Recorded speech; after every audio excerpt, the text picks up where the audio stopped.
Hi, and welcome back to another daily dose of anime recaps. In this episode, we shall be covering the manga The Novels Extra. The story's about an author, Kim Ha-jin, who magically finds himself inside his own book, taking on the role of an extra character. He is quite the player and has a close relationship with all the characters. After all, he has created them. He's the guru of the story and knows all the hidden settings and how best to navigate the world he has built. However, things start to take a dramatic turn when he begins to notice inconsistencies in the plot, popping up left and right. As he scratches his head, he realizes that things are not as simple as he thinks. The novel's story goes something like this. The world goes up in an upheaval one day as towers and dungeons appear and monsters come out that start attacking humans. Korea is hit pretty hard in this chaos with the maximum number of these dungeons and towers, where monster attacks are stronger than in any other country, turning it into hell. But of course, where monsters are born, heroes are born with them, shining a light over humanity. With the help of these heroes, Korea starts to fight back, bringing the towers under control and companies start making profits again. As time passes, South Korea rises to become one of the world's superpowers where heroes come to train at the Hero Training Center with the top magic and magic engineering technology called the Cube. Of course, there is a main character and a rival one to complete this story. How do we know this overview? Well, because this world isn't made by some god. It's created by the author Kim Ha-jin. However, there is a slight problem since he can watch the world he has created unfold before his eyes. He can see Kim Soo-ho, the main character of the world who has a special secret and a hero's heart. This guy's competition is Shinjo Gak, who is a future villain to the bone, but right now, he is a cadet like everyone else. Obviously, his insecurities will turn him evil at one point. Jin knows that he is in the world of his novel, but who is he? Does he even have a name in this world? This is when someone calls him Kim Chundong. But who the hell is this character? He doesn't even remember writing about him. Besides getting into the cube, he is the ordinary of the extraordinary here, who is just supposed to fill up the audience seats. Yes, he is the novel's extra. Jin received a strange email one day, and apparently someone wanted to remake his web novel, The Returned Hero, that he had put on pause. Replying to this particular email was what caused his eventual fall into the fictional world. He is still getting used to the question mark on his face in this world, even after 2 weeks, and he still can't figure out who dropped him into this world and how. He figures that he might have to live in this world for a long time, as the novel will end in about 10 years. How is he supposed to keep mingling with teenagers for 10 whole years? He has a life too, and he definitely doesn't want to fight in this suspended novel. However, he can't think of any way to escape other than catching up to the main story. He stopped writing through the middle of the story anyway, so his procrastination is kind of paying off. This is how he decides to go to the school at the Cube, which is a man-made island located near the East Sea. Nearly 50,000 people reside there, including the future hero cadets, and is the main stage of his novel. Only top of the top elites are qualified to be Cube's cadets among all the students training to be heroes, with special skills called gifts. Kim Jong-dong, the extra whose body he has entered into, is also a cadet here. Of course, he doesn't know what skill he possesses, as no one cares about the extras anyway. Whatever it is, it better be good though, since he needs to survive in this scary school. He soon arrives at the class Veritas, which is the center of the Cube arc, including the good and evil characters, as well as the protagonist Kim Soo-ho. He knows that all these characters will form cliques soon, just like every high school, and things are really not looking good. When he walks back to the dormitory in the evening, Jin really wonders how he got through high school the first time around, as it is absolute torture. Soon, he finds a parcel from Cube in his room that has his laptop. As soon as he opens it though, a weird synchronization starts off between the characters Chungdong and Ha-jin. When it's finally done and all the resets are completed, Ha-jin finds that the question mark is finally removed from his face. Ha-jin has finally got his real face, and he realizes that he has just gone through enlightenment, which is basically an awakening that digitizes a character's gifts, skills, and abilities so they can view them. To put it simply, He can see status windows now where he finds out that his abilities are weaker than Chundong's, but he's still got points instead. Additionally, he realizes that he has to become more important in this novel. Does this mean he has to intervene in the main story? It turns out that he really needs to be obedient and intervene if he wants to return to his original world. He needs to find the undisclosed information, therefore he has to become strong enough to endure the story. However, the concept of leveling doesn't exist in his novel, so he decides to convert his points to SP, due to which he acquires luck to 9.1, compared to Suho's magic power of 9.0. This is surely something amazing. Before he invests, therefore he needs to invest the rest of his SP in perseverance since he needs to endure the cube bootcamp training. However, playing on his laptop results in an error that doesn't let him modify non-variable stats with his SP. He decides to wait a little to figure out how to work on his tricks, so he goes to the next class where the professor Kim Soo-hook introduces himself, who is a pretty strong fighter himself. He gives all of the students a reality check to work on their grades to survive at school, and takes them to decide their main weapon, which they can't change for at least 6 months. The main characters obviously choose their weapons without any problems, until Ha-jin's turn comes, whose stats aren't enough to wield weapons used by cadets.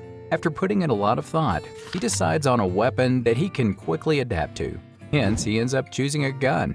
Professor Soo-hyuk is quite impressed at Ha-jin's choice, as his character is supposed to have used a sword at the military academy. Thankfully, Cube leaves everything up to the cadets, so he doesn't face much problems. After all, a gun is a good weapon for humans who cannot use magic powers in this world. Even though the bullets in this world are called magic bullets, they are infused with mana.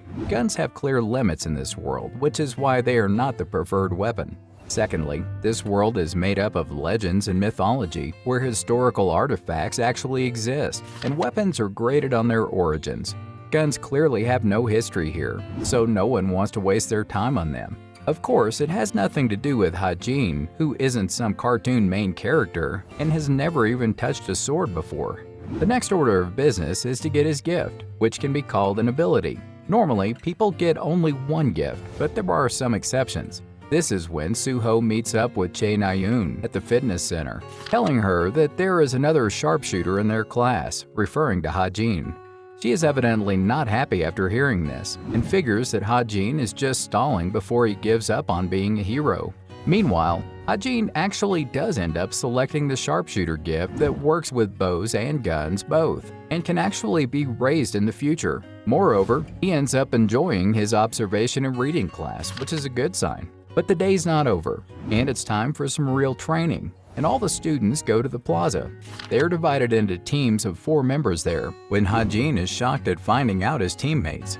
Ha-jin is in the same team as Yoo Yeon-ha, who is among the leading characters of the novel, and is the top favorite to take over Korea's top guild. She's definitely special and cute. She is supposed to clash with Suho in the first half of the novel, but eventually becomes a strong supporter of his, which is why it's important for Ha-jin to connect with her.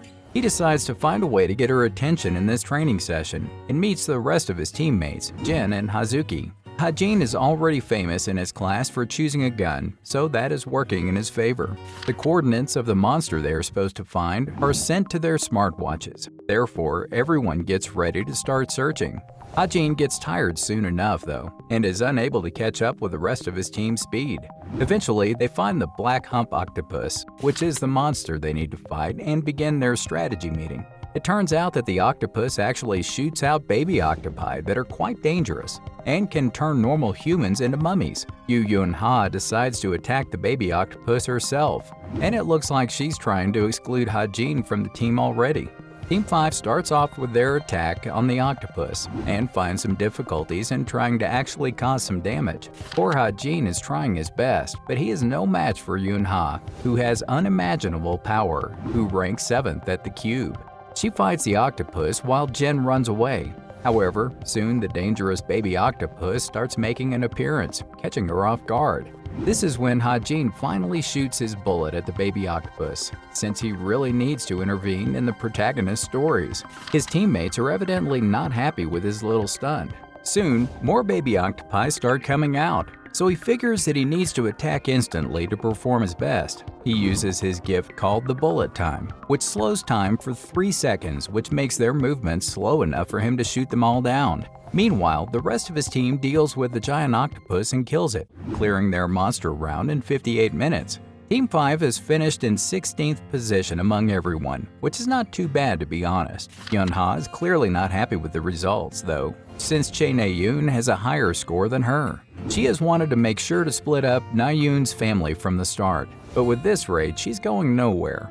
Well, of course, like all girls, she acts sweet with Na-yoon and asks her about the battle, while cursing her inside her head. Thankfully, Na-yoon doesn't think that a gunman like Hoo-jin slowed her down, as he shot most of the baby octopi before they even reached the ground, making her really curious about who he is. Later, Hoo-jin also finds out that luck was in effect in the training session, which has increased his SP and his stats have increased quite a bit from the exercise. Getting involved with Yun-ha does have its benefits, doesn't it? In the evening, Yun-ha watches the recordings of the battle and is surprised at Hoo-jin shooting all those bullets in a matter of seconds, which seems impossible. Plus, she doesn't even remember seeing him at the military academy, making her even more suspicious. However, her analysis is interrupted by a text from Shin Jong-hak, who wants to know about Ha-jin as well. It looks like someone is a bit jealous. The next day at the guild building, where the vice captain Yoon Seung-ha is having a meeting with her buddies, who all want Suho to join their guild since he is so amazing. They move on to Ha-jin though, and find his shooting abilities quite fascinating. However, they decide to let him shine on his own, for now, and observe if he does justice to his unorthodox title or not. Well, looks like this extra is already catching the attention of the major players. It's anti-personnel practical training day on Wednesday, which is carried out with 2 cadets each time. It's easy to calculate results and thankfully less painful because training weapons are used. However, Ha-jin's luck is not on his side, since he is the only one who has to fight against the instructor. Poor guy is so tired, but he can't even surrender. The instructor realizes that even though Ha-jin's posture is amateurish, he is following her attacks with his eyes, using his 1,000-mile eye skill. However, he still has to dodge. Later, Ha-jin tries to do a little experimenting and decides to talk to Yun-ha to see how much SP he can gain from a conversation with a protagonist. However, she doesn't look too interested and warns him against talking to her so informally. We know Ha-jin wrote her character, but she can be really rude. He also figures that he actually needs to intervene in the main story to gain some SP points, which is going to be the National Weapons Museum Demonic Ambush episode. This storyline includes demonic humans who have made a deal with the devil and earned great power, causing an incident in the museum where the protagonists end up defeating them. This is supposed to be the time when Suho wins the interest of a few other characters. Of course, he needs to think of a way to join the museum group. There are over 100 unique clubs at the Cube, which can be thought of as a gathering where cadets would organize independent activities. It's good to know that the Cube focuses on such extracurricular activities. Ha-jin decides to join the travel club, so he meets up with its president, Oh Han-hyun, who is conducting an orientation for the rest of the members. He reveals that they're going to Seoul, which is the same as Ha-jin's novel. His objective today is to start the first main arc, the Seoul Weapon Museum, to get involved with the main story. It's just a happy coincidence that he has teamed up with Yun-ha for this trip, who warns him once again not to talk to her casually. Why is she so mean all the time? The group reaches the Weapons Museum where Ha-jin spots Suho and strikes up a conversation with him about the 7-branched sword. It seems like they're hitting it off nicely. Suddenly, a warning signal reveals that monsters have appeared right outside the museum, causing a panic throughout the building. This is when Na-yoon takes a bow from the display, telling all the other cadets to grab a weapon as well, so they can stand guard until the hero gets there. The cadets do as they are told when the demonic human, Dog of Lucius, enters the museum, who is a villain that will become the foundation for the protagonist's growth. Ha-jin figures that Suho will take him down easily, just like he wrote in the story, until something completely unexpected happens and Suho gets knocked out instantly. Ha-Jin is worried that something is really off as the plot he wrote didn't go like this. Granted, Suho was supposed to lose a little, then unleash his true power to dominate his opponent. However, he is taken aback at Suho's bad condition. Even Na-Yoon's little attacks don't have much effect on the demonic human's body, making Ha-Jin himself step in to save her at one point. Ha-Jin tries to fight the demon himself, but is amazed to watch his body start changing. It looks like someone might actually die here. He really doesn't know why things aren't happening the way he wrote them, so he decides to take matters into his own hands. Ha-Jin puts the bullets in his guns after changing the settings of the mana bullets. He uses his knowledge to put light attributes in the bullets in order to fight against the dark one of the demonic human, and shoots the light bullet straight at him. Ha-Jin buys enough time by shooting the bullets at the demon, while Suho gathers himself enough to grab a weapon from the nearest display. He knows that this weapon's magic power will cut through anything, so he strikes hard enough to kill the demon once and for all. Suho goes over to comfort Na-Yoon, when Ha-Jin stops him, saying that her brother will be here to comfort her. At least that's what he originally wrote, which surprised her a bit. Soon enough, Vice Captain Seung-ga is informed about the situation in the museum and immediately takes off to talk to Suho. It seems like she has been waiting for this opportunity her whole life. Ha-Jin directs her to Suho when she finally reaches the museum, and is a little amazed that he knows about her obsession with Suho. Of course, Ha-Jin is surprised that Seung-ga talked to him, and checks if this has anything to do with the change in their main story. Soon, he remembers that the novel has a co-author. Since this world is the remake of the novel he wrote, this is surely based on a story that is edited by the person who sent him that email. This means that all of these predictions are quite useless now. At this point, he receives an email saying that the level of the enemy characters is being raised. The new writer does not want to bore the readers, even if it leads to everything falling into utter chaos. Ha-Jin and Suho find out that Na-Yoon has taken sick leave and gone back home. This makes Suho question why Ha-Jin had said anything about her brother. He obviously knows that there is something fishy about this new guy. Later, Ha-Jin is searching about Na-Yoon and her family in his database to find that it's exactly how he wrote it. Her brother, Chae-Jin-yoon, is supposed to be the supporter of the main character who became a hero when Na-Yoon was 13 years old. The major change, however, is that Jin-yoon is branded with the demon mark on his first mission and becomes a demon. Now Na-Yoon and Suho's reactions make sense. Later, Na-Yoon is at the hospital and she wants to see her brother before she leaves. Since demon seeds turn into demons in over 5 to 6 years, her brother still has half the time left. The only solution is to kill Jin-yoon before the demon truly wakes up in his body. Ha-Jin realizes that Suho and the other heroes cannot kill him, therefore he will have to kill Jin-yoon.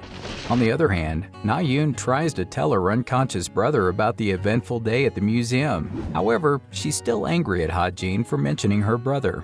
Seung-ga, the vice guild leader, is playing detective at the Tower of Heroes, snooping around the museum ambush records. She's found the demonic human corpse with light attribute mana, which means someone at Cube can control this power. Seung-ga wants to recruit this person, because who doesn't love a new powerful asset? Ha-Jin, on the other hand, has discovered that his laptop is invisible to others, which is great for sneaky research. He got a new function on it called Change in Story that alerts him to any inconsistencies between reality and his novel. It's like his own personal GPS for fiction. But wait, Na-Yoon interrupts his thought process with a sparring challenge. Hu-Jin chickens out because he doesn't want to actually hurt her with his live ammunition. However, he's soon off the hook when the instructor scolds Na-Yoon for wanting to spar with someone who doesn't even have a training weapon yet. Yoon-Hyun, the president of the academic club Veritas, is busy with a new club project focused on monster analysis and raid strategy. It's about as exciting as watching paint dry. Meanwhile, Ha-Jin is seething because he knows that Yoon-Hyun is involved in the recent incidents of missing cadets and monster infiltrations. He suspects that Yoon-Hyun is actually a demonic human, and his current target is Yeon-ha. Ha-Jin comes up with a plan to stop Yoon-ha from attending the after-party where she might be in danger from the mountain tyrant monster. He offers to give her all the boring information she needs to know to safely inherit her family's guild, but he wants something in return. the weapon called Desert Eagle from her guild's armory. Yun-ha is skeptical, but she tells her secretary to keep an eye out for the monster's vital point, just in case Ha-Jin's information is legit. If it is, Yun-ha could become a powerful ally for Ha-Jin, as she is on her way to becoming Seoul's king. Ha-Jin is feeling the financial burn, realizing he's 300 million in the hole to Cube Bank. He's starting to wonder if he'll ever escape this debt and return to his own world. Desperate for some cash, he considers investing in guild stocks, but quickly realizes that's not happening since he's already broke as a joke. His next idea is field hunting, where he can trade monster bodies for moolah. But he's clueless on how to navigate this strange world until a helpful agent, Park Soo-hook, approaches him. It turns out Soo-hook worked for the best agency in Korea, representing none other than Soo-ho. Ha-Jin jumps at the chance to form a contract with Soo-hook, but is it morally okay to steal Soo-ho's agent? As he enters the field, he's followed around by Soo-hook, who seems a bit too desperate for his liking. But all of this is forgotten when he sets his sights on the power steel boar, a beast that apparently can't be taken down with a gun. Challenge accepted. He pulls out the Desert Eagle gun that Yun-ha had sent him, and with one shot, takes down the mighty boar, leaving Soo-hook in complete shock. Looks like Ha-Jin's got some serious skills, or just some serious beginner's luck. Soo-hook is quite in awe of Ha-Jin's amazing shooting skills and the incredible gun in his hand when he spots a black pelican cat over at the cliff. His vision allows him to see it quite clearly, while Soo-hook can't spot it at all. He heads over there and takes care of the monster, but now the real issue is how to carry these monsters to the field outside. Thankfully, Soo-hook is not completely useless and promises to take care of all the heavy work. Now, Ha-Jin can actually get back to investing in stocks. He searches for the new guild called the Pack Horse Masters that's founded by a demonic human. He decides to buy this guild stock instantly, which is an easy way to make some money. Now he starts thinking about the Chameleon Troupe, which are going to be the main villains in the latter half of the story, and Ha-Jin is the only person who knows about their location since he is the author. He figures if he gets to meet the leader, he might get some help killing Jin Yoon after all. However, when he starts to find out more about the troupe, his laptop restarts with a 1 month later message on it. Did he just experience a time jump? Later at a restaurant, Yun-ha is meeting up with Jung-hak when Na-yoon arrives there, who wants to know more about Ha-Jin. She tells him how Ha-Jin shot off the arm of the demonic human with his gun, which is really suspicious. Yun-ha obviously can't reveal that she has been investing in him as well, as she has to make sure that he is worth using. But Na-yoon is not going to let him go easily and wonders if he is hiding something. Meanwhile, Ha-Jin is facing extreme headaches during his laptop's update process when he finds out that a low-grade Git called the Book of Truth has been added to it. Plus, his observation and reading strength has also increased. Soo-ha, Na-yoon, and Ha-Jin are being awarded the Exemplary Citizen Award for fighting off the demonic human.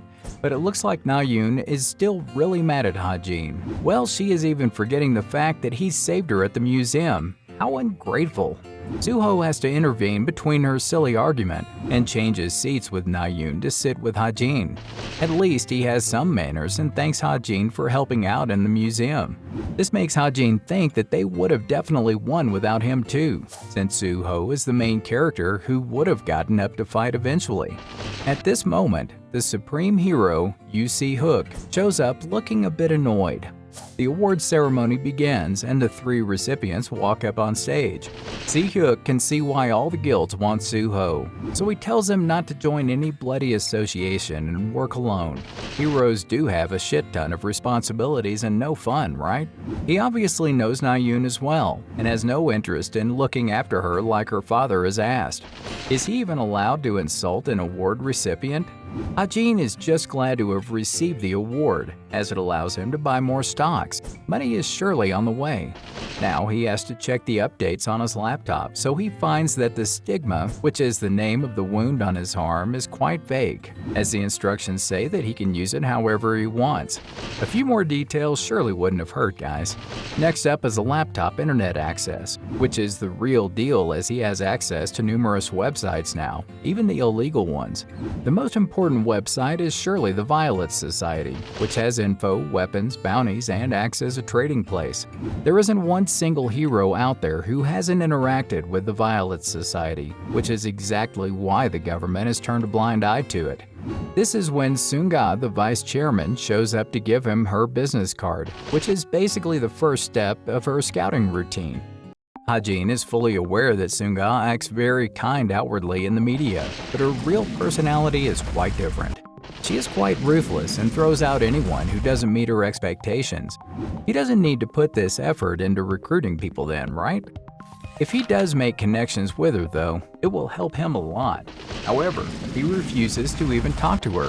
Hajin is playing hard to get here, folks. He decides to reject her to fuel her curiosity even more and stands up to leave. Sunga is shocked to see his behavior, as she has never been rejected before. It's okay though, there is always a first time for everything. Having dealt with this little problem, Hajin shifts his focus back to Stigma and its magical powers that are in the form of a dagger. Seems like he can use it by just thinking about it.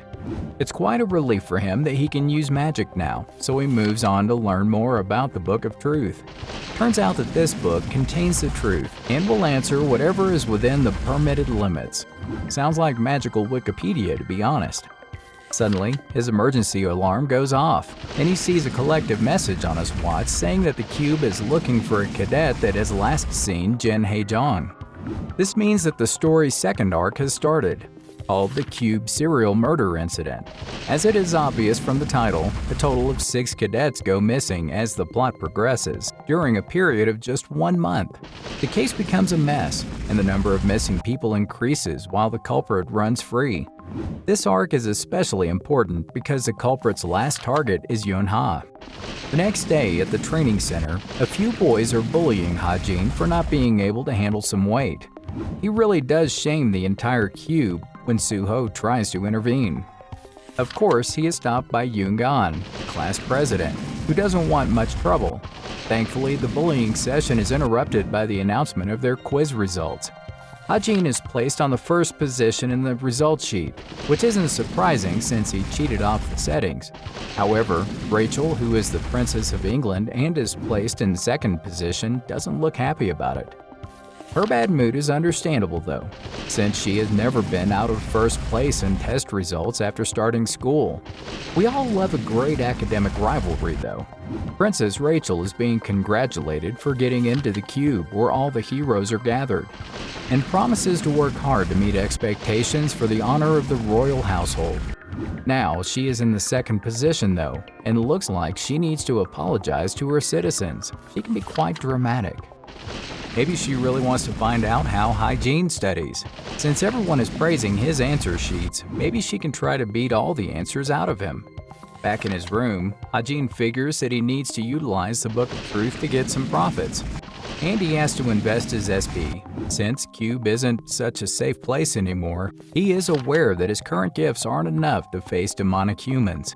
Therefore, he decides to upgrade his weapon and turns the Desert Eagle gun into a sniper.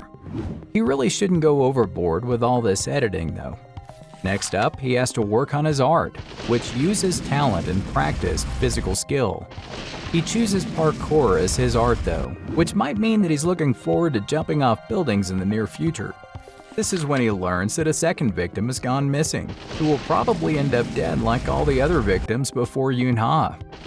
Hajin knows the identity of the next victim and the criminal, so is it okay for him to just sit by and watch? Soon at the outdoor training center in Cube, it's time for some dungeon simulator, where puppet simulations of real monsters await. The Veritas and Cultivation class are supposed to work together in this task, and people have to team up yet again. Team 5 is back again, and now they have teamed up with the Cultivation group as well. Thankfully, Hajin has made some attribute bullets to get those instant kills. But this is when he gets the notification that the setting has changed, and everyone's teams have been swapped. Most of the characters have become crazier, while the probability to get encroached by a devil's servant heavily increases. This is pure disaster, according to Hygiene. Hygiene decides to be extra careful around two people. One is Jaden from Team 8, who acts strong around the weak, but is weak against the strong, basically a typical selfish narcissist. He is on his team, so he needs to be extra mindful. The next one is Sven from Team 3, who is a government-funded international student and one of Germany's future heroes. Plus, he likes Nayoon, romantically that is. Sven doesn't like to lose, and when he does lose, eventually, according to Hajin's story, he ends up selling his soul to the devil to gain immense power. However, due to the change in the story, it looks like he's going to make his decision during the dungeon raid only. The team soon starts entering the dungeons, and the first challenge looks like a forked path. Hajin suggests that they should take the sixth path, making Jaden actually mock him. However, Yoonha trusts him and decides to go with his suggestion. Later, they come across a salamander, which is a low-grade monster, and they start off their battle formations instantly.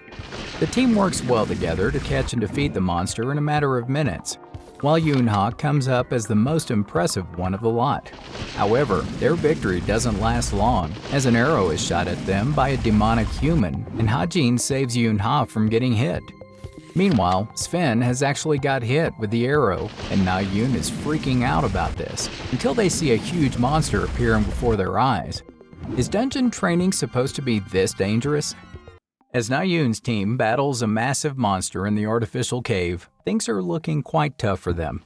Meanwhile, Hajin's team is breezing through the course without any trouble, except for some pesky arrows earlier. It's like they're on a Sunday stroll while Nayoon's team is on a death march. But then, things take a fiery turn when the salamander they killed comes back to life and starts breathing fire at them. Oops, they should have checked that it was actually dead before moving on. Thankfully, Hajin steps up to save the day with his magical powers, impressing his teammates with his water wall. But not everyone is a fan of his heroics, with Jaden getting all hot-headed about it. Chill, dude, it's just a game. As they moved forward, Yoonha can't help but wonder how Hajin has such magical abilities when he couldn't even afford a desert eagle. Is he a demon in disguise? Well, that's quite a jump to conclusions. Meanwhile, Nayoon is having a tough time with the monster and decides to hide out until her team catches up. Sven, on the other hand, is having a major pity party and crying about his bad luck. But when a mysterious voice offers him strength for a low price, he jumps at the chance. Big mistake.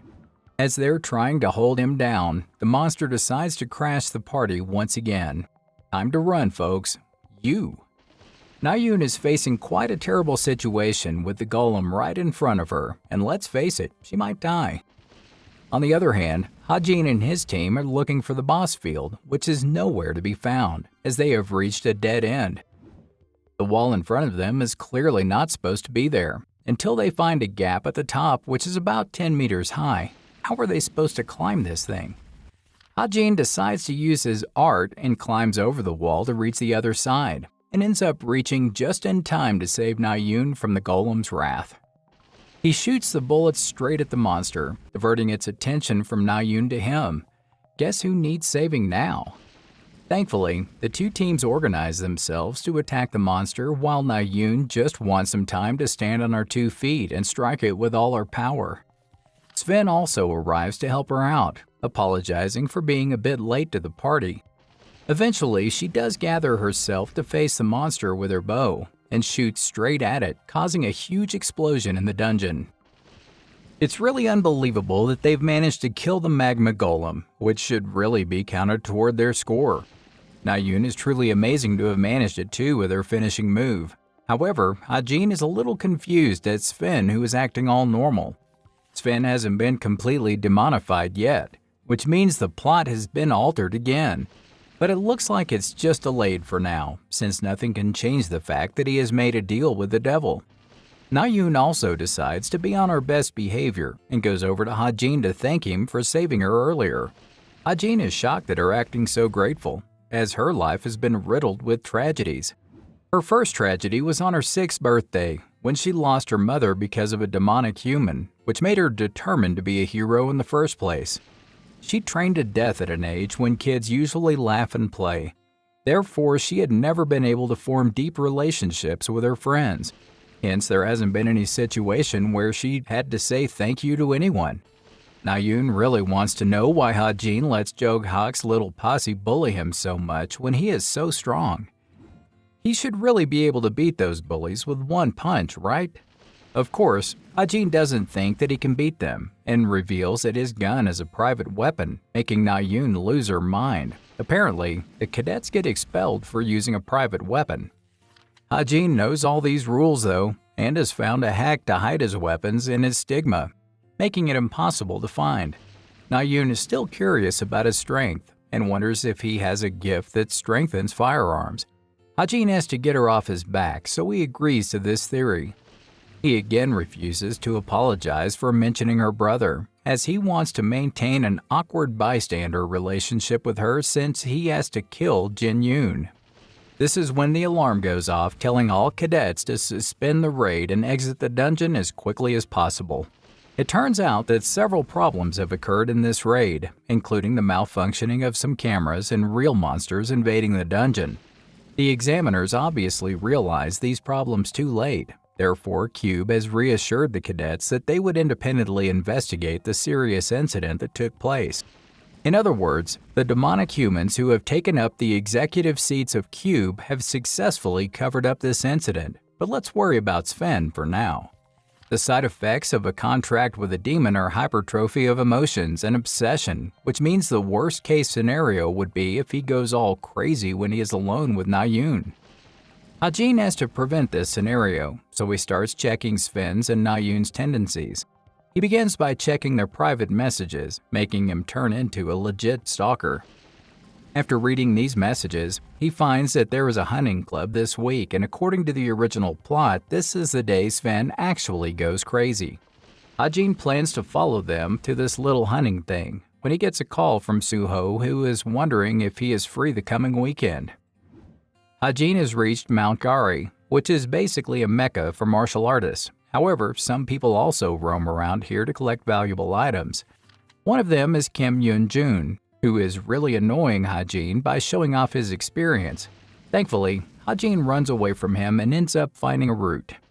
He starts eating this 7-year ginseng root to increase his variable stats by 2 for 30 minutes by modifying a bit of its settings. It's a bit of a waste though, since he would have earned at least 700 million won if he'd sold these. He's now climbing a cliff which is too damn high. No wonder no one has discovered it yet. However, he finds the undead dungeon in the middle of the cliff that he has been looking for all along, so it hasn't been a complete waste.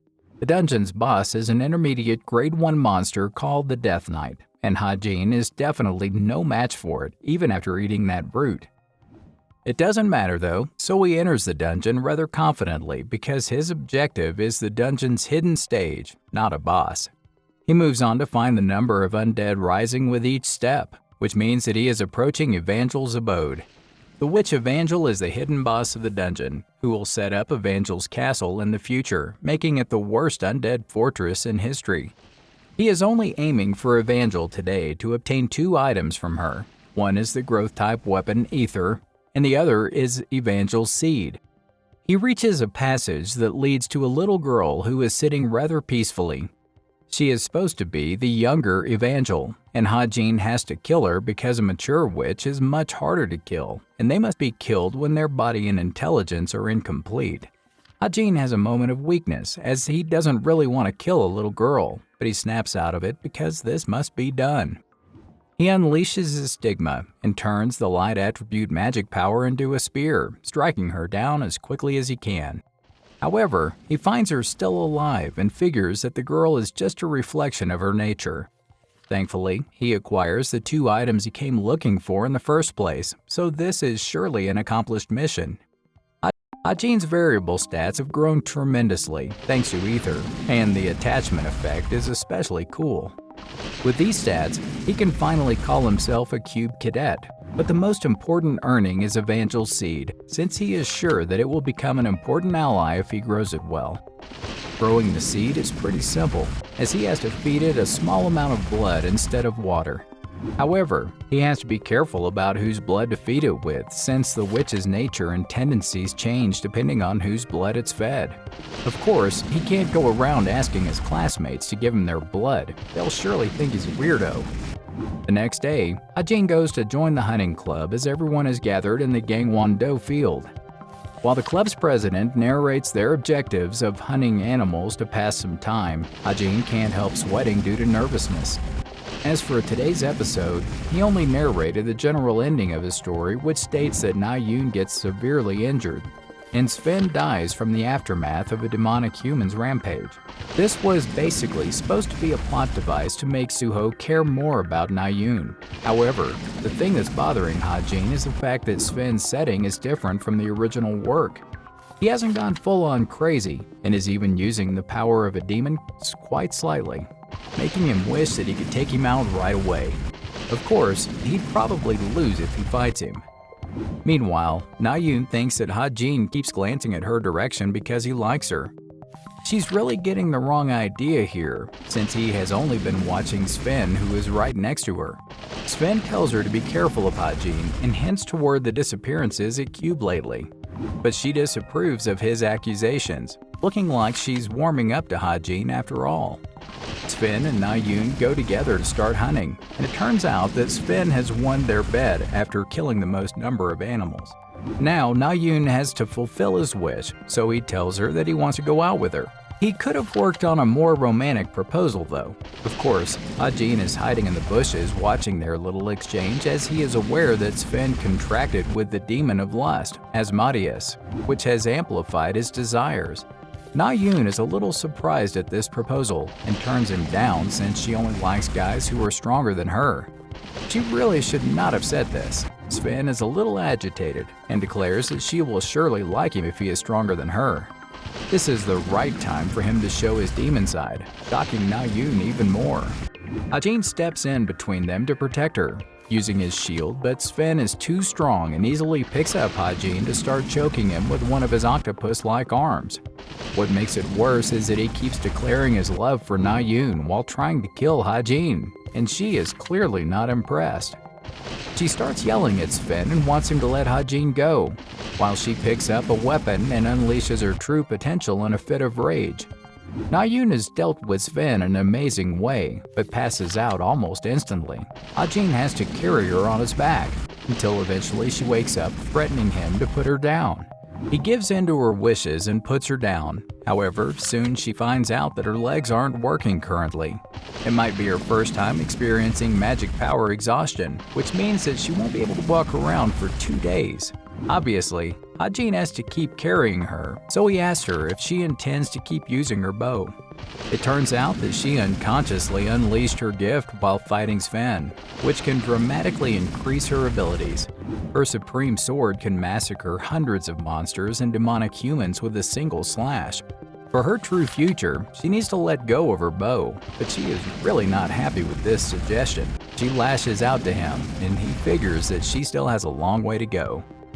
Soon, he puts her down on a bench and goes away, while she curses him for abandoning her. The next day at Cube, every student is talking about Na-yoon's altercation with Sven, who has turned into a demonic human. Rumors surely do spread fast at schools. Later, he enters a room where all important people have gathered, including Suho and Yeon-ha. It turns out that Suho had called him a day before the hunting club and talked about Cube entrusting the cadets to investigate the incidents of students going missing. Na-yoon had recommended Ha-Jin's name to join their team, since he has good eyes. Therefore, Ha-Jin is at their secret meeting today, who is only there to get more SP. Suho starts off by sharing his theory, and the culprit isn't the same demonic human who attacked Na-yoon, and she might be the next target. Ha-Jin obviously knows who the culprit is, but he's been waiting for the story to develop to reveal his name. However, he knows that he can't wait for long while danger looms over all the cadets. Therefore, he speaks out this time, saying that he suspects the academic club leader Yoon-hoon, as he is suspicious. No one agrees to his accusation right away, as Suho says that he has an alibi after he investigated all the people who were close to the first victim. Yonha interrupts their discussion by saying that Ha-jin's chances of being a demonic human are higher, since he has been suspecting someone who clearly has an alibi. When Ha-jin was in the process of writing the novel in the first place, he had decided to give Suho a supporter who helps him out. He had decided to name her Yu Yonha, giving her a vicious personality, but not of hate. In the present, Yunha has called him out for being a demonic human, which should actually make him rethink his life choices. Thankfully, Ha-jin has an alibi as well, which doesn't stop Yunha's allegations anyway. Kim Horak believes that they should beat him up and make him talk or transform, making Ha-jin laugh at his stupidity. Suho tries to calm the situation, but Ha-jin ends up offending Jung-hak by taking Na-yoon's name and mentioning her little face-off with Sven. Looks like Jung-hak likes Nuyeon a bit too much for his own good, since he gets furious at the mention of her name from his mouth. Ha-jin starts walking away after making it clear that he is sure about Hyun being the culprit, but Horak attacks him from behind. He successfully dodges his punch, and the two start fighting like little children on a playground. Ha-jin has clearly had enough, and he walks out of the room, while Na-yoon clearly states through a call that she doesn't believe Ha-jin is a demonic human. Ha-jin is going through an emotional breakdown for falling into the novel that he wrote, and also for having emotional disputes with all of the characters. He's truly sick of it all and wants to see his friends and family. He wants to return to his home that has only 1 year left on the contract. Is he considered a missing person in the original world? His emotional breakdown has one advantage though, as he ends up increasing his perseverance stat. Back in the meeting room, Yunha asks Horak if he used his gift earlier against Ha-jin. She chuckles at the fact that a mere sharpshooter managed to dodge the attacks of a martial arts gift. This is when she receives a message from Hyun asking her to meet him before academics club meeting. On the other hand, a very demonic-looking Hyun receives her reply that says "yeah" and laughs in an evil way. Ha-jin can now finally understand why people say you should keep yourself busy in moments of melancholy while he sits in his class all alone. While Suho and Yoongan stare at him, he really doesn't want to bother with these high schoolers now. He wants to stop doing useless stuff and think about getting back home. It looks like Na-yoon has also decided to rejoin Cube even after getting attacked by a demonic human. Thankfully, Professor So-hyuk enters the classroom to tell them about the midterms that are less than a week away. Practical exam week is supposed to begin as soon as written exams are done. Furthermore, the practical will be assessed on 2 categories, including a duel between trainees and monster battles. Written exams will be a piece of cake for Ha-jin. However, practicals might be a problem, as the duels involve using one of the 3 nomination tickets a trainee is given, which allows them to select their own opponents. His deep thoughts are interrupted by Rachel, who is sitting too close to him, and he is really bothered by her always hanging around him. It looks as if she's trying to peek at his notes. He writes his parents' names just to mess with her, which might keep her distracted for now. After the class, Yoonha goes over to meet Hyun all alone, making her a bit suspicious about no one else being there. He also tells her that he has joined the demonic human search team, which makes her tell him that someone mentioned his name in the list of suspects. He wants to know if they have evidence though, which alerts Yoonha since innocent people don't ask about evidence when they are accused of a crime. She immediately takes out her weapon, demanding to know who he really is. He looks calm enough though, and the next scene shows Yoonha tied up to a chair at the second-year dorm. Now she is realizing that maybe Ha-jin was not bullshitting, and Hyun might actually be the demonic human. For now, she decides to request help from someone instead and tries to reach her phone when Hyun appears right behind her. On the other hand, Ha-jin receives a suspicious message from Yoonha and doesn't know what it means. Hyun finds out that Yoonha has sent a message to Ha-jin and wonders if he should kill him too for suspecting him. He also plans on leaving Cube once all this is over. He's really a gone case though, since he wants to take her to Lady Lilith with her face dyed in fear, which doesn't sound too promising for her pretty face. Meanwhile, Ha-jin wonders if Yoon-ha sent an accidental text. He focuses on her text that says 9 and immediately comes to the conclusion that it means save. He turns to the Book of Truth, demanding to know Yoon-ha's current location, and is shocked at the result. Thankfully, Yoon-ha is putting up a brave face and isn't letting Hyun brainwash her completely. But he won't stop trying until his precious Lady Lilith wants her. Before he can continue his torment, Hyun is shot right in the face, but no one can see the attacker. The attacker's voice mocks Hyun though, and shoots him more times to torture him. Of course, the attacker is Ha-jin, who is making the best of his long-range sniping. He finally kills Hyun and goes over to tell Yoon-ha to hang on until the search team arrives. Yoon-ha wakes up at the hospital and finds Soo-ho right beside her, which freaks her out. It is revealed that Soo-ho and the rest of the team have been taking turns nursing her, as they believe that they were partially responsible for the situation. She's finding a different side to Soo-ho now and accepts that she misunderstood him as just a guy with some talent. However, she wonders where the guy who saved her is. She sends a text to Ha-jin thanking him, which makes his SP increase yet again by a large margin. Guess this is the reward for taking care of one of the main arcs, right? This is when his agent Park Soo-hyuk arrives, begging him not to cancel the contract. Of course, that's not the reason Ha-jin called him there, so he tells him that he wants to invest in SH Entertainment. He has all the funds to make some investments now, and SH Entertainment is a great bet with amazing growth potential.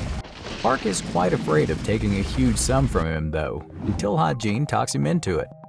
They stop at a convenience store where Ha-jin starts scratching off lottery tickets and wins 2 billion won in an instant, which makes Park's mind explode.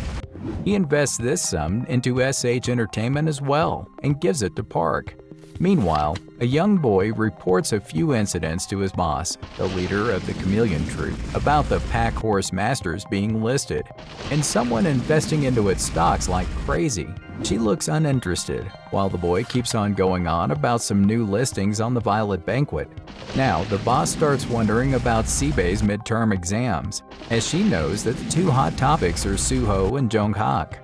A few of their members are planning on infiltrating to watch, including her, who wants to find someone useful there. Time flies by and the practical portion of the midterm week begins. This week is quite special, as Doob opens up to hero employment agencies like guilds and associations, as well as the families of the trainees. There isn't much action that Ha-jin can see yet through his drones that he got from Soo-hyuk-hyun, but they are certainly helpful to find intruders. This is when he runs into a lady, who is the boss that we got to know earlier, and Ha-jin suddenly realizes that she is supposed to show up too. He looks at her for far too long and ends up calling her pretty to cover his tracks. However, she is too fast and tells Droon to investigate the guy she has run into, since he just used the perception blocking item to see through her. Ha-jin knows that the Chameleon Troupe is also here in Cube to scout Soo-ho or Jung-hak. However, in the original story, they end up going with Jung-hak, who fits in with them. Their infiltration itself shouldn't cause some problems, but it won't be great if the story changes and they end up fighting the exam site security heroes. Meanwhile, the security heroes, Jung-hyuk and Young-ji, are looking for suspicious people among the crowd of people. Meanwhile, Droon is wondering about the guy who ran into his boss. The duels finally begin at the second arena, and the first match is about to begin through a nomination ticket. It turns out that Ha-jin is fighting in the first match and is stopped by Yoon-ha, who wants to give him 100 top-grade bullets. Surely, this is her way of thanking him. She's also trying to hide that he was the one who provided supporting fire, making Ha-jin glad about this secrecy. She believes that he is trying to hide his strength, which will definitely not help him win this match, which is against Horak, who is ready to crush him to dust. Droon informs his boss about Ha-jin, who is from an orphanage and was admitted to the cadet academy at the age of 6. There is no extraordinary information about him though, making her wonder how exactly he saw through her. This is when Jung-gook, who is also a member of the Chameleon Troupe, arrives to tell her that there are no potential talents since since they are all weaklings. However, she finds out that Ha-jin has his match, which grabs her interest. Back at the arena, Jun-hyuk and Yeon-ji are munching away on their snacks and feeling nostalgic about their old days as cadets. Suddenly, they spot Jun-guk, who keeps looking at them and smiling, making them wonder about his identity. The match starts and Horak and Ha-jin walk into the ground, while the crowd cheers for them. Ha-jin is aware that Horak's special ability is the ability to convert his mana into an invisible barrier around body, called the Ki Armor. You really can't even graze him with training bullets through all the armor, and he'd be lucky if it doesn't split him in two after grabbing him. He definitely cannot allow Horak to get close to him. The match begins, and Ha-jin starts off by using bullet time to follow Horak's movements for at least 1 minute. However, Horak is like a tank that makes him fall down on his face. Horak looks pretty confident until Ha-jin breaks through his armor with the bullets, making his opponent too shocked to move. It turns out that Ha-jin has fused the power of his stigma with the bullets, making them magic resistant. Horak gets really angry and charges at him, but Ha-jin keeps dodging like a pro until his opponent gets too weak. He slowly starts walking towards him with his gun, while the entire crowd watches him pull the trigger. It looks like Ha-jin has run out of bullets, but Horak looks pretty exhausted as well. The match takes a dramatic turn when Ha-jin declares that he surrenders. The duel looks like it's over, and Horak is declared as the winner, but he doesn't look happy about it and wants Ha-jin to come back and fight. Meanwhile, Yeon-ji thinks that Ha-jin did well in the match, while Horak looked premature. She really finds this new cadet interesting because of his unimaginable firing speed. Moreover, he used bullets fused with mana, which sent a shockwave throughout the audience since he broke the enhanced protection energy with a gun. His potential has a high chance of being the greatest of all time. However, Jun-guk doesn't seem to like Ha-jin since he is a small dude with a gun just shooting from afar. Why does his captain even want him to check a guy like that anyway? Grun obviously shuts him up by saying that Ha-jin has the power of demon slaying. Jun-guk continues by informing him about Jung-gak's destructive style of aiming for the enemy's vitals. While he found Suho to be a bit unique, Suho uses a sword dance type of style, but he feels like he's hiding his true colors. Of course, he still doesn't want to talk about Ha-jin until a guard arrives there telling Jun-guk to leave immediately. Jun-guk doesn't feel like being interrupted though, and breaks the guy in an instant, and goes off on his way feeling too good about himself. On the other hand, the boss is reminding herself of a promise that she made to find the traitor no matter what. Moving on, she tells Drun to check Ha-jin, Suho, and Jung-gak, but wants Ha-jin to be the top priority. She wants to see him personally the next day, and the lack of information on him doesn't really matter at this point. It's day 2 of the midterms, and the Arena 1 has scouts from the Blade Guild as well as people from the Creator's Sacred Grace in the audience. The quality of the crowd is different since the matches today are between club rankers, which include Suho and Nayoon. The first match is between Nayoon and Rachel, and Ha-jin knows that Nayoon is supposed to face a crushing defeat against her opponent because she is using a bow that doesn't suit her talent. The match begins and the two girls start clashing straight away, while the boss comes to sit beside Ha-jin, who knows her as a wanted criminal. She has been blacklisted by the Hero Association, and he is the only person in the world who knows her name since he created the world. Rachel wins the match, while the boss starts off her conversation with Ha-jin, telling him that she saw his match against Horak. She is curious about the ability he demonstrated during the duel, and gives him one of her fake identities, which says her name is Li Zhaofeng. She heads out after handing him her card, telling him to give her a call sometime. Ha-jin is a little confused about her seeking him out though, since she is supposed to be busy with Suho and Jogak. On the other hand, Suho has also managed to win the duel, and people can't stop praising his amazing skills. Later, Ha-jin finds Nayoon crying behind the bushes, and realizes that this is the point in the story where Suho is supposed to cheer her up, after which she catches strong feelings for him. However, he knows that she needs to change her weapon, so he texts her, suggesting she change her focus and shift to a sword. This is when Suho appears to cheer her up, but she is too angry at Ha-jin's stupid suggestion to let him say anything. Ha-jin watches the footage from his drones and finds the one where Jin-guk killed the guard quite brutally. He wonders if he is from the Chameleon Troop, and figures that he is one of the demi-humans who kill people without any hesitation and are involved with laws and rules. They aren't lawbreakers because they possess immense strength, just like heroes, therefore they are the villains. However, Ha-jin decides to not just focus on the villains that are in his original story, as he doesn't really know what kind of villains might appear. year. The monster battle of the midterm practical is being held at the examination center, where Jin Ju-hwa introduces herself as the mage in charge of supervising. She starts off by explaining what the exam will be like and shows them the place where the cadets will battle the monsters that are summoned by a mage. The test is supposed to be really dangerous, and the cadets might actually lose their lives if they don't surrender quickly when the test gets too hard for them. Team 1 steps in for their test, while the other cadets sit in place to analyze them. The monster battles start, and the advanced duel monster is summoned in front of Hazuki from Team 1. Next, Young-han and Na-yoon also go through this exam and end up defeating the monster. It's not truly as easy as they make it look. It's Ha-jin's turn next, who is facing the summoned monster called Cromwolf, so he starts off by shooting bullets at it in a classic way.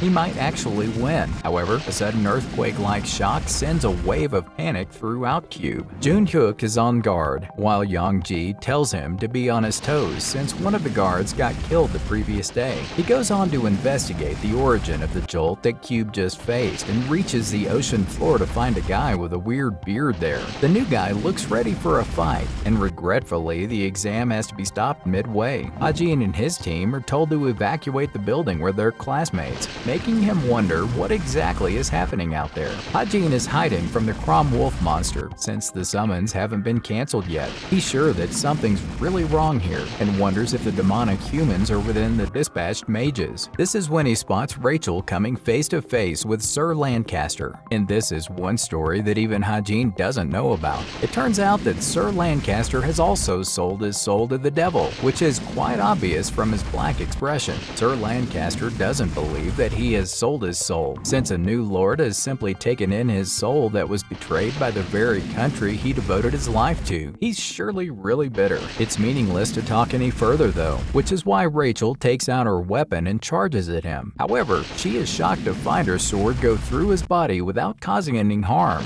It's really fortunate for him that his body is elsewhere, and coming there is just his way of having fun. It truly is so chaotic outside that no one will have time to think about what's happening inside. He's actually enjoying her helpless state, while remembering holding the dead body of the person he cared about. He's mad at the whole Imperial family for being such entitled brats. He has had enough of talking and turns into a Sandman to attack Rachel, who tries to defend herself. His attack is too powerful, and Rachel struggles against him for a long time. She decides to aim for an opening, but her plan doesn't work when she gets disarmed while he tries to finish her off for the last time. This is when Ha-jin comes through the broken wall with a transformed Desert Eagle into a shotgun mode, aiming straight at this Sandman figure. His timing is truly impeccable. Sir Lancaster is dead only after one shot from Ha-jin. Well, it's not a surprise, as this shot used up 250 SP. Rachel is amazed at him, since she recognizes that he is in her class. He even goes over to her to clean all the blood from her wounds, and ends up obtaining a cube ranker's blood for his seed without even trying. The mage in charge finally comes in as well to find the two cadets injured in the exam hall, and decides to save them immediately. However, she really wants to know who would even hurt these cadets. Young-ji also finds Jun-hyuk by the ocean and asks him about the Amugi monster who attacked him. Well, she has taken her sweet time to get there since it has already been chased away. He revealed that the intruder chased it away after the Amugi was too furious, yet he was able to use brute force to chase it away. He's definitely incredibly strong. Young-ji doesn't believe a word he's saying though, and he doesn't care and tells her to put out a search for the intruder, as he believes that he's the suspect in the police station murder.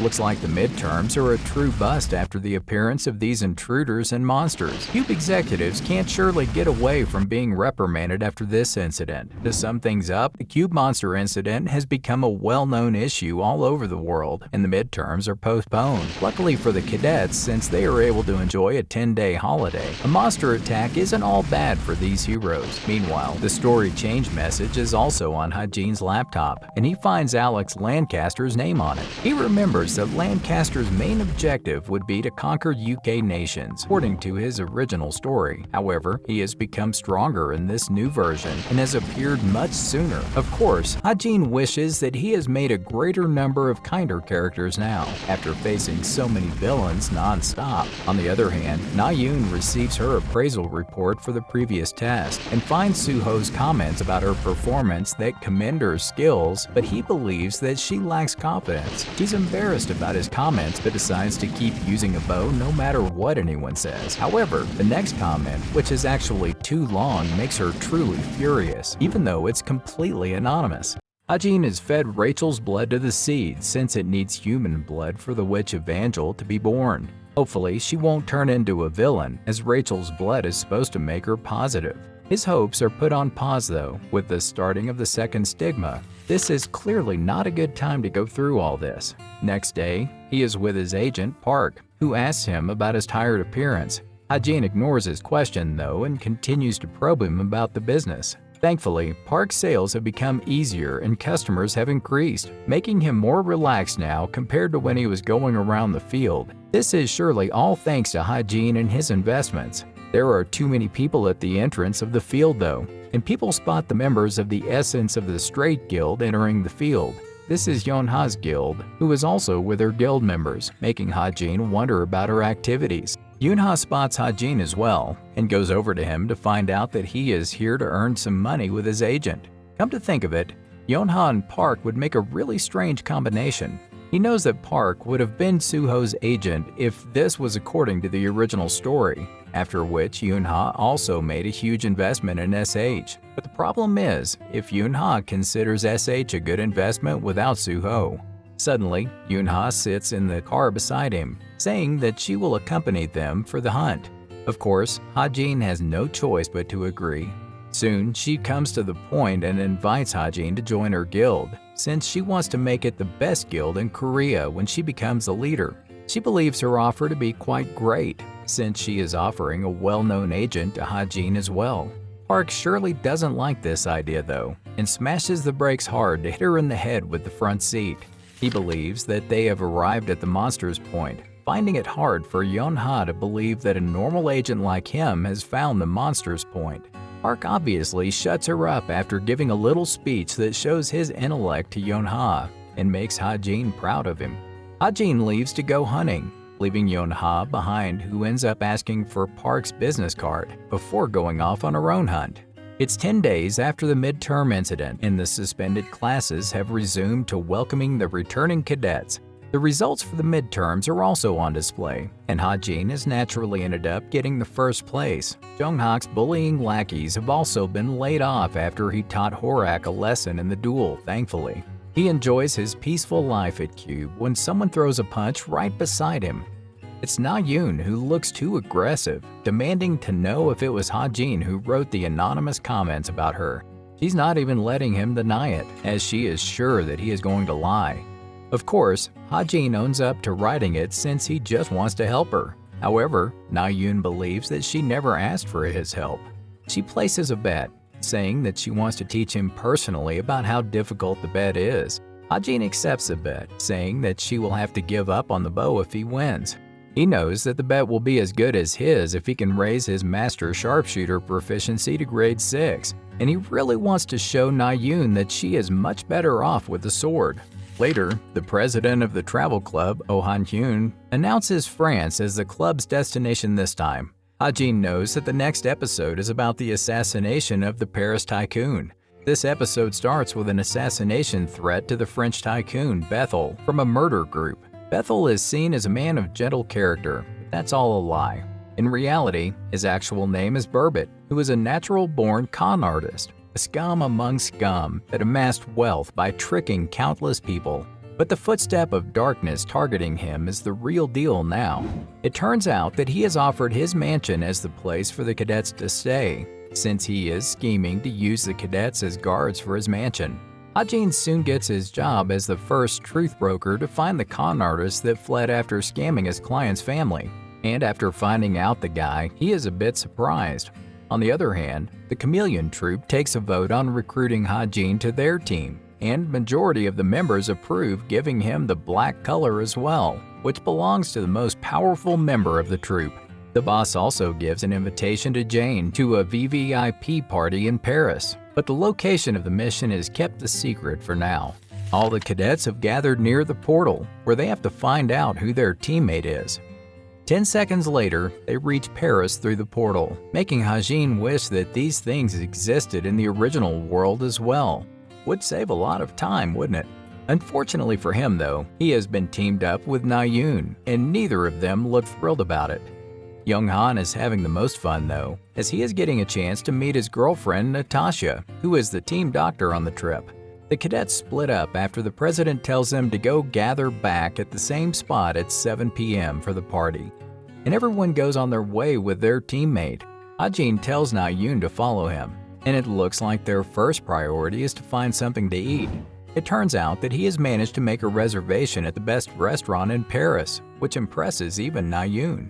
But before they can order, Ha-jin runs outside to find Yoon Seung-ha, who is acting like she doesn't know him. Soon, he finds out that Jane and Seung-ha have become acquainted, which is why she is in Paris. This story change makes sense, as both of them were in the Holy Grace of God Guild, where Seung-ha called Jane a friend.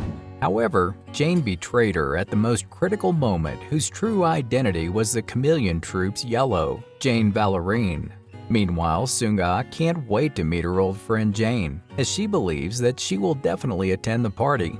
It looks like it's no time to put this ill-fated relationship to an end. Na-yoon and Ha-jin are done with a filling meal, so they split up to go their separate ways. This is good for Ha-jin, who wants to scout out the party's area to find a good vantage point. He never slacks off on duty, does he?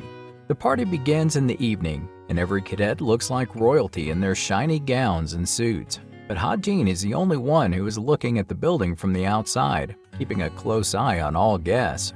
There are no major changes to the main story so far, and his only job today is to help the story progress smoothly. Of course, things can't go too well when he spots a magic portal which can only be opened by djinns. He is sure there is a djinn somewhere in the party, since he was already warned that the djinn group Evil Society is going to be participating in the Paris episode to go after Homer's ring, a mythical artifact. Evil Society is a horrifying djinn group centered around their leader Kim Hak-pyo, and they have taken part in countless atrocities in the world, including wars, artifact robberies, and terrorist attacks. The co-author looks bloodthirsty for roping in such a dangerous group, but Ha-jin is determined not to let things go his way. His first order of business, though, is to find Jane. On the other hand, Yoren has reached the location of the mythical artifact, who is Seung-ga's secretary. Seung-ga reaches just in time to stop him from stealing the artifact and reveals him to be Jane in disguise. She's not letting her old friend fool her twice, and the two start clashing when Seung-ga's attack is stopped by Yeon-ha, who wants them to take their lovers' quarrel somewhere else.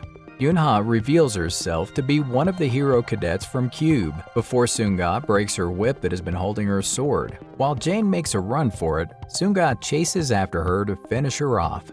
When she finally makes Jane fall on her face and is about to kill her, Soo-ho regretfully stops her from doing it. These cadets are really getting on her nerves now. She wants Soo-ho to get lost, who is determined to stay put and not let anyone get drawn into their stupid fight. Hearing his little speech, she fights him off but ends up realizing that Jane has managed to run away. Of course, Jane can't get away before a demonic human with numerous tentacles appears in the hall, looking quite happy to have found Homer's ring, while Ha-jin still watches from outside. On the other hand, Na-yoon looks a little lost in the streets of Paris and is trying to call Yoon-ha to come to her rescue, but it seems like Yoon-ha is busy somewhere else. Back at the hall, Seung-ga wants the demonic human to put Homer's ring down and is shocked to find that she belongs to the Evil Society. Now that the Evil Society has the ring, there's a really low chance for the heroes to get it back, even if every one of them works together. Ha-jin already has a plan B to rectify this situation and throws a magical rope-like thing to grab the ring from outside the window, leaving the demonic human screaming with frustration. Ha-jin's troubles are not at an end, though, when another member, Sidious, of the Evil Society appears to grab the ring from him.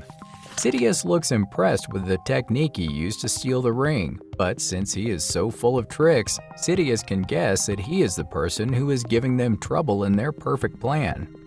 He doesn't have a choice now, but to take the ring by force and reveals his magic sword that costs at least several $100 million. How is it the right time to show off? Ha-Jin is aware that the sword is the best possible sword for a demonic human like him, since he definitely has an exponential increase in mana after contracting with the demon.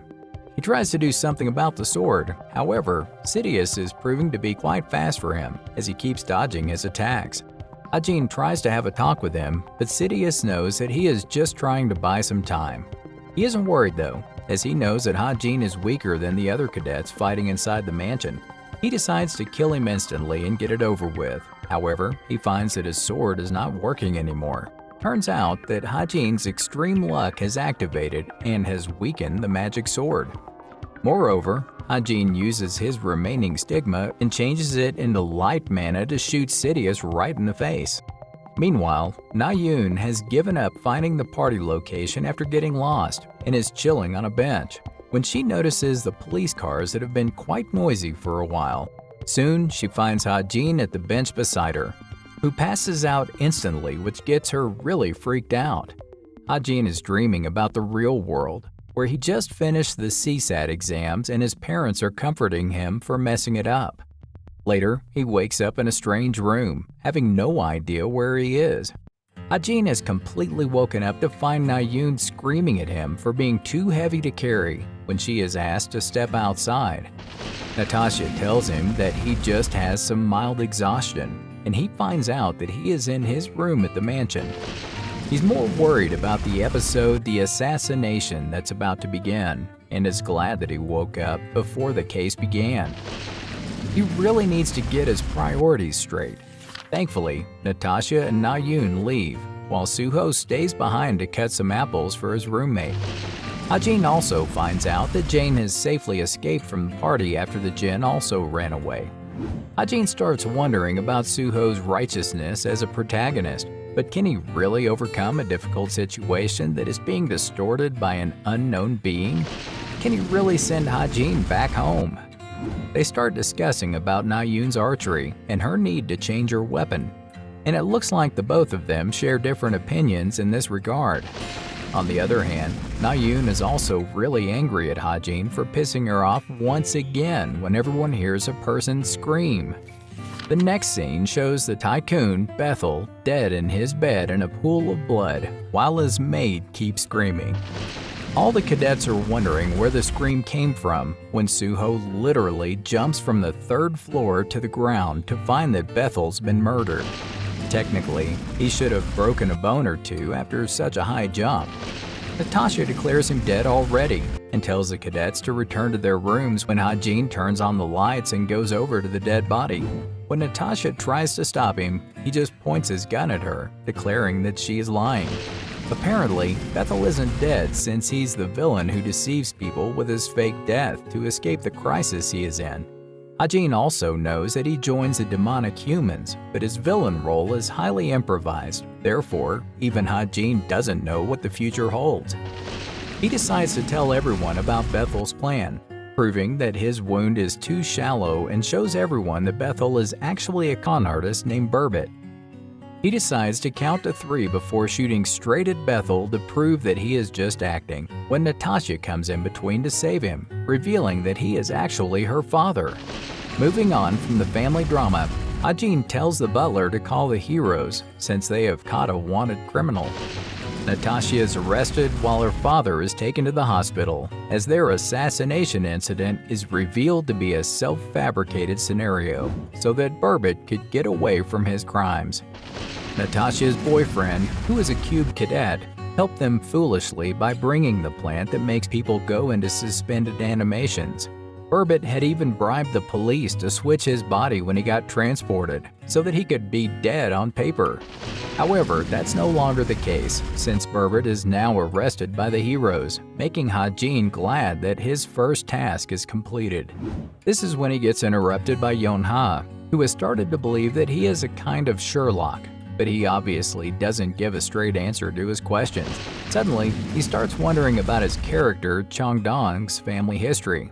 Meanwhile, the demonic human who had attacked the mansion earlier is reporting her failures to her boss, making her boss a bit furious about losing Sidious's magic sword as well. Speaking of the magic sword, Ha-jin is holding it and has no idea what to do with it, since it's pretty useless for him. Maybe he can sell it for a high price. Keeping it aside, he turns his attention to Homer's ring and finds that it increases magic power and intelligence permanently. He wears it, as he figures he can just transfer it to Na-yoon or Suho. For now, he can use all of his increased stats to beat Na-yoon in order to win the bet. He even decides to pay a private investigator, Jin Hyuk, to find out more about Chundong's family and background, but ends up realizing that he doesn't have any money left after investing it in stocks like a crazy person. This is when Yoon-ha gets a call from her uncle, Jin Hyuk, and it looks like everyone is related in this story. The cadets are now in Norway, as the hunting club has borrowed a mountain cabin on the hill to organize an event for the resumption of club activities. Na-yoon starts explaining the event, where the cadets are supposed to find the numbered flags and get numerous presents in return. It sounds pretty simple for these cadets after fighting all those monsters and demons, right?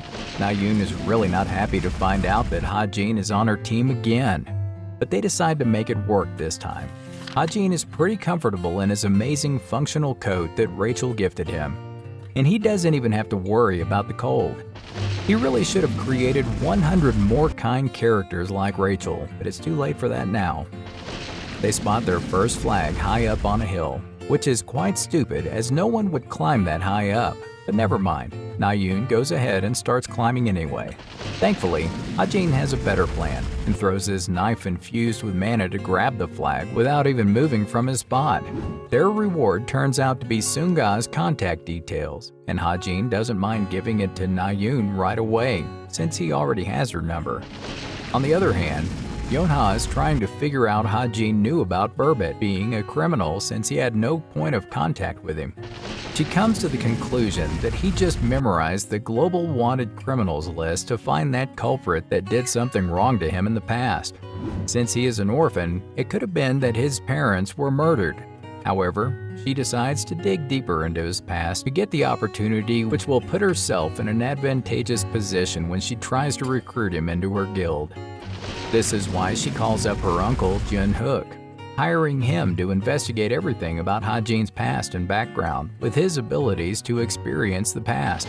This is surely a great way to make use of familial connections. Ha-jin is cooking for all the cadets in the cabin, and he is confident about barbecuing meat thanks to his aunt who runs a barbecue restaurant.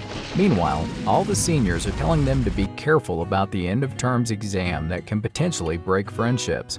They also get to know about Repeat Class, which is a class for cadets whose grades can't help them to advance to the next level.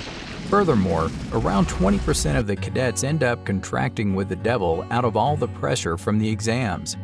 Of course, due to the involvement of the co-author, this percentage is likely to increase. Ha-jin is more shocked at his classmates who are acting more friendly just because he is cooking them meat so well. After a night of chilling, Ha-jin goes out to find information on a con artist named Jerome Miller, which is requested by one of his clients. As a result, he earns more money, so it just makes it worthwhile. This is when Na-yoon arrives to talk about their little bet, revealing that there's a news article about Ha-jin in France, which is calling him a Korean Sherlock. On the other hand, Jin Hyuk is experiencing the past with his abilities to find out more about Ha-jin, and watches as a young girl puts a baby down in front of the orphanage steps. Who the hell is she supposed to be? Jin Hyuk is a little flustered after watching a young girl put the baby Ha-jin down, and not being able to find out more about his parents. He couldn't find more though, as it was all covered in a weird fog. He finds out that even the top rank of the Violet Society has put in the request to find out about Ha-jin's past with a deposit. He's now certain that this is the Chameleon Troop's request. Back at the Cube, Professor Soo-hyuk tells the cadets about the final term exams, which would be much harder than the midterm. Midterms obviously had more entertainment, but the finals would be held at a certain remote island in Korea, where a survival exam would be conducted while the cadets have to fight off all the monsters and beasts. Na-yoon comes to remind Ha-jin about the bet. Yet again, they go to the archery center to finally get down to it with a large audience waiting to watch them. They start off with 100 meters, and their objective is to hit the target that the target launcher throws. Na-yoon begins to shoot and hits the targets, while Ha-jin has not even started to use his bow. The audience naturally laughs at him for his stupidity. However, he shuts everyone up by shooting the arrow straight at the target and hitting the bullseye while Na-yoon's mouth drops open. She clearly didn't expect him to be this good. A few years ago, when Na-yoon was just a little kid, she went over to her master to change her weapon to a bow. She was even ready to ignore the magic sword that he had given her, which made him furious. However, he obviously let her change her weapon after telling her to think about her decision carefully. Back in the present, Ha-jin and Na-yoon's match has already reached the 400 meters mark. Ha-jin is truly doing better than everyone expected, and he is even looking quite relaxed despite being in a psychological war. This is when Na-yoon misses the bullseye, while Ha-jin provokes her even more by calling her scared of using a sword.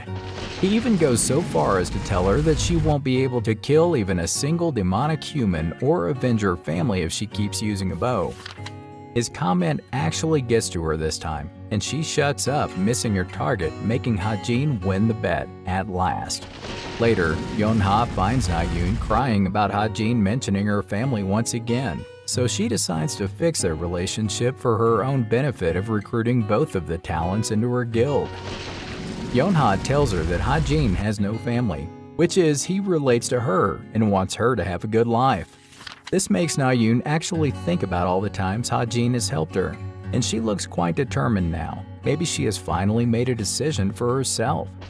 Jin-hyuk tells Yeon-ha that there is definitely something up with Ha-jin, and he might even turn out to be related to an illegal organization. However, he doesn't mention the interests of the Chameleon Troupe. Yoon-ha tells him to keep looking into him, as she has definitely made up her mind to bring him to her guild. Looks like her uncle is just going to have to work harder now. On the other hand, Ha-jin is hiding from everyone after the rumors of the archery competition spread throughout Cube, and ends up finding Na-yoon training with a sword with much shorter hair. He even compliments her for the new look, and goes on to start his own training. This makes her wonder how he feels about switching from a sword to a gun, and ends up using too much of her magic on her sword. Later, Ha-jin is doing some online shopping for his trip to the island for the final exam. Suddenly, he remembers that he needs to feed Evangel's seed, and notices that it's really gotten big. Maybe it's even about to be born, and he might soon be in charge of taking care of a 3-year-old Evangel. On the other hand, the Chameleon Troupe's boss is planning to disguise herself as a cadet and infiltrate the finals personally, since she wants to see someone's ability and get some mysterious thing from the exam location. She enlists Jane's help, who disguises her as a cadet after giving her some information about the cadet's eating, sleeping, and talking habits. Soon enough, she is at the cube disguised as the cadet and surrounded by her silly friends. It doesn't look like she is enjoying herself, however, she needs to play along. This is when Ha-jin shows up and sees right through her disguise, which makes him wonder what the boss is actually doing there. Does the boss know that Ha-jin has figured out her secret? Will Na-yoon start realizing her true potential after changing her weapon? What does this strange island have in store for all the cadets for the final examination? What secrets will Jin-hyuk discover about Ha-jin's past? We can't wait to find out what's going to unfold in the journey of this novel's extra. If you're a subscriber with notification enabled, you'll find out soon enough.